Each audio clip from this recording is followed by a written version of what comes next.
Doctor Diego Valadez, muy buenas noches. Jaime, qué gusto. Gracias por venir al programa. Muchísimas gracias, es un privilegio para mí. 2017, 100 años de la Constitución de la República.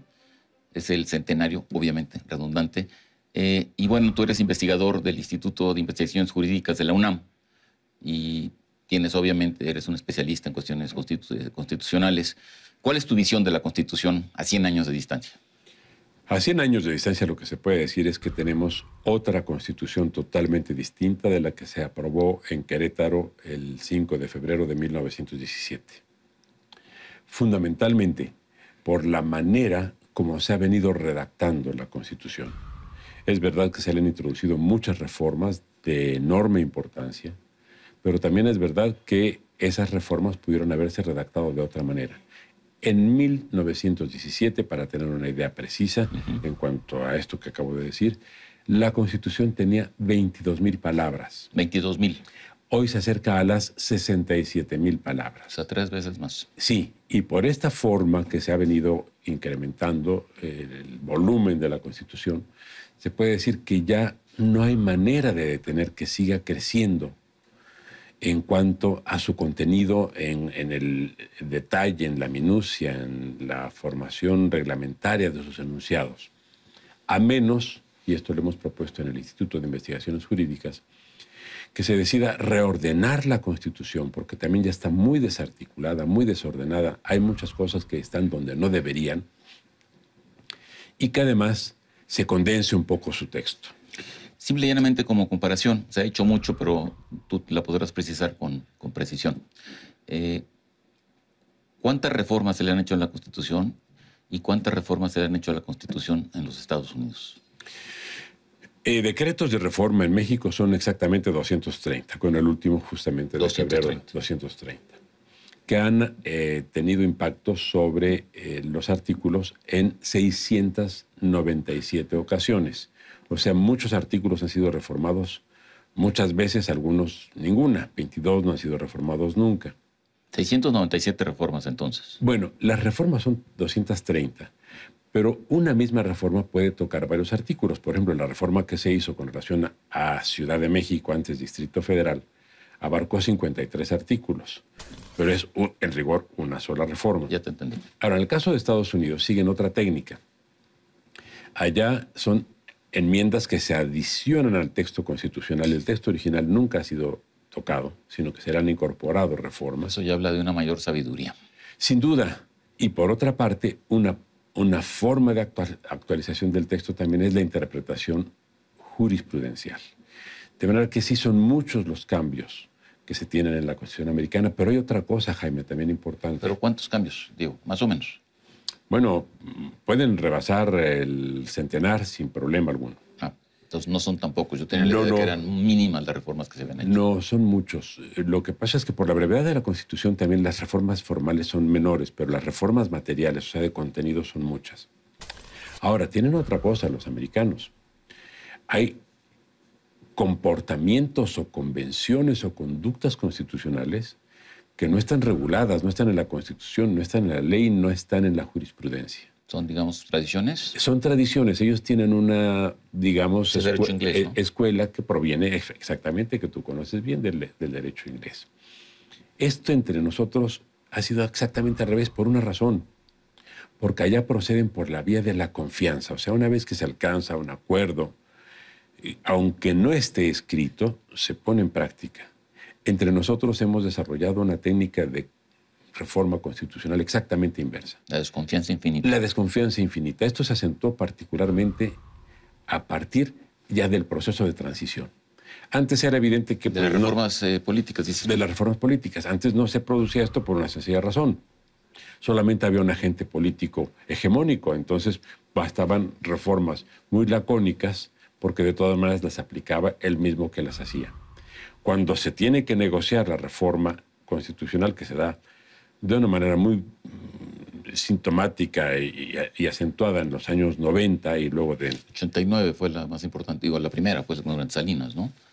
Bueno, pactada entre el PAN y el... Entre el PAN y el PRI. Y el PRI. El gobierno. Pero entonces sí se pidió por parte del PAN tener el mayor detalle posible. Estaban espantadísimos. Y cuando se incorpora también la izquierda a este proceso de reformas, el PSUM y luego el PRD, pues también exige el mayor detalle por una razón. Se desconfiaba en cuanto a que si no se decían todas las cosas pactadas o convenidas en la Constitución, después, con su sola mayoría, el partido dominante podía cambiarlas en cuanto a su contenido en la ley. Eso ha originado que se suban a la Constitución cuestiones verdaderamente absurdas, como los tiempos para los partidos Hay una cantidad de detalles, Jaime, que no tienen para qué estar, no digo en la Constitución, ni siquiera en las leyes. Deberían ser muchas, como lo que tú dices de los tiempos de los partidos en los medios de comunicación, pues estrictamente disposiciones administrativas del propio INE. Ahora, hay otra cuestión allí que me interesa que comentes. La Constitución en los Estados Unidos me da la impresión que es una Constitución que se refiere, pues, a las garantías de los ciudadanos, esencialmente. Así es. Y en el caso de la Constitución mexicana, desde el origen hay una serie de promesas en cuanto que son derechos, empiezan los derechos sociales, quiero entenderlo así, y entonces ya no es solamente las garantías que tienen los individuos, sino los derechos que el Estado debe satisfacer del individuo, ¿no? Y esto ha tenido un incremento exponencial. Creo que la Constitución reciente de la Ciudad de México es todavía más clara en esto, pero dejemos eso de lado. La misma Constitución del 17 tiene, bueno, el derecho a la vivienda, el derecho a la salud, el derecho a la educación. El derecho a la alimentación y la mayor parte, bueno, en algunos casos como el derecho a la protección de la salud se ha avanzado mucho, pero si vemos el derecho a la alimentación, y la Constitución dice que todos los mexicanos tienen derecho a una alimentación suficiente, higiénica, que realmente aporte todos los contenidos que necesita cada persona, pues vemos que allí no se cumple. Ha habido una sobrecarga en las obligaciones de prestación con cargo al Estado, que se magnificó en el caso de la Constitución de Ciudad de México. La Constitución de Ciudad de México, de la cual, si luego me invitas, platicaremos en otra ocasión. Encantado, ya estás emplazado. Te agradezco. Bueno, es una Constitución que tiene 63,000 palabras, Jaime. Son 4,000 menos de las que tiene la Constitución actual. Va a entrar en vigor el 17 de septiembre de 2018. Mi impresión es que para entonces ya la habrán tenido que modificar. Antes de que entre en vigor, creo que la van a tener que modificar. Por el detallismo. Por el detallismo. Bueno, y también incluye, en lo que tú dices, una gran cantidad de obligaciones de prestación con cargo al Estado que no son susceptibles de financiación. Y esto produce, tanto en el ámbito general de la República como en el ámbito local de esta Constitución de Ciudad de México y de muchos de los estados, produce una sensación de defraudación por parte del ciudadano. Es cuando dicen, la Constitución no se cumple.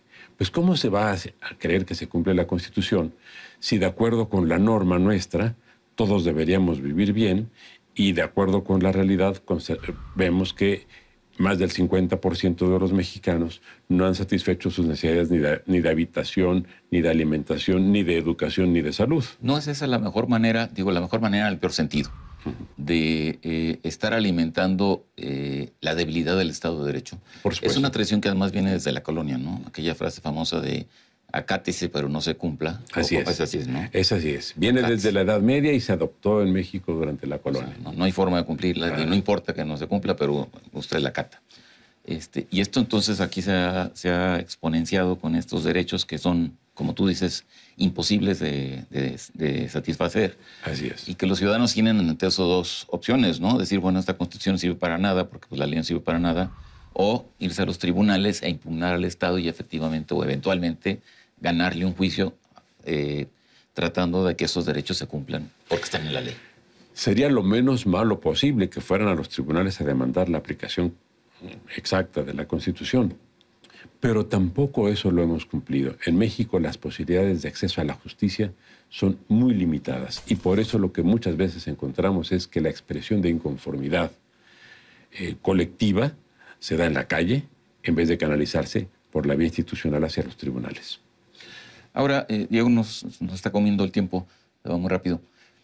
¿Qué es lo que ustedes tienen contemplado en el Instituto de Investigaciones Jurídicas que se podría hacer con la institución para mejorarla, digamos? justamente preparamos un grupo de investigadores, un proyecto que sin incorporar ninguna modificación a la Constitución, eso le toca ya a los agentes políticos, lo que hicimos fue darle un nuevo orden para que las cosas estén en su lugar. Por ejemplo, en este momento la Comisión Nacional de Derechos Humanos forma parte del Poder Judicial de la Federación, igual que la Procuraduría General de la República, que ya no existe en la Constitución, está una Fiscalía que tampoco existe en la realidad, y también forma parte del Poder Judicial de la Federación. Me refiero al lugar en el que está previsto. Entonces lo que hicimos fue reordenarla para que todo quedara en su lugar. Eso está hecho. Eso está hecho, y además hicimos una especie de condensación de su desarrollo, de su contenido, digamos, en cuanto a extensión. ¿Condensación qué quiere decir? Y que bajamos el texto de 67,000 palabras a 46,000. Les metieron tijera. Muy bien. Bien. A 46,000. O sea, hicimos apretamos el texto por decirlo de alguna manera muy sencilla. ¿Y qué podría pasar con esta propuesta? Si esta propuesta la acepta, digamos, el Congreso, ¿podría convertirse en el texto constitucional? Lo que queremos es que sea un texto más manejable y más accesible para los que tienen que aplicarla y más accesible para los ciudadanos. Una Constitución debe ser esencialmente un libro para los ciudadanos. Eso es una buena frase y no es muy aplicable a México. Pero entonces, esa es la intención. O sea, la intención no es que esto pase al Congreso y que el Congreso adopte este modelo. Sí, la idea sería que el Congreso la recogiera, que la discutiera, que tomara nuestro trabajo como una simple ponencia y que ellos le hagan las modificaciones que consideren necesarios, que amplíen, que reduzcan, que modifiquen ¿Tú crees que es posible? ¿Cómo sientes que estaría? Yo creo que sería el mejor homenaje que se le haría a la Constitución, sobre todo previendo una cosa, Jaime. Si no se actualiza nuestra Constitución y se hace más legible y accesible para los ciudadanos, lo más probable es que en el próximo año, en plena campaña presidencial, el tema de la Constitución surja, pero con otras características. Y no me extrañaría que hubiera quienes plantearan convocar un nuevo constituyente o derogar esta Constitución y sustituirla por otra. Bueno, como están las cosas en este país y a cómo va la verborrea de los políticos, sería verdaderamente aterrante. Creo que las condiciones del país no permitirían construir una Constitución sistemática como la que se necesita. ¿De qué depende? Se nos acabó el tiempo, Diego, de que esto funciona. ¿Quién? ¿Los partidos, el Congreso? ¿Quién depende? Es una decisión que tienen que tomar los representantes, tanto los diputados como los senadores. Pues supongo que la posición del presidente puede ser relevante en cuanto a promover esto. Sin duda. Desde luego el partido mayoritario, encabezado por el presidente de la República, digamos mayoritario, que es mayoría relativa, es el que tiene que dar la indicación para que esto proceda. ¿Hay algún momento en que esto vaya a tomar más cuerpo, en que esta propuesta de ustedes vaya a decir, bueno, se puede hacer, en el sentido de que la adopte el Congreso? Yo hubiera esperado que fuera el anuncio del 5 de febrero pasado. No fue, pero todavía es tiempo. Y sería bueno que se hiciera en el curso de este año. No hay que perder la fe. Yo no la pierdo. Diego, muchísimas gracias. Jaime, ha sido un privilegio estar contigo. Gracias. Muchas gracias. En Contexto, buenas noches. Hasta la próxima semana.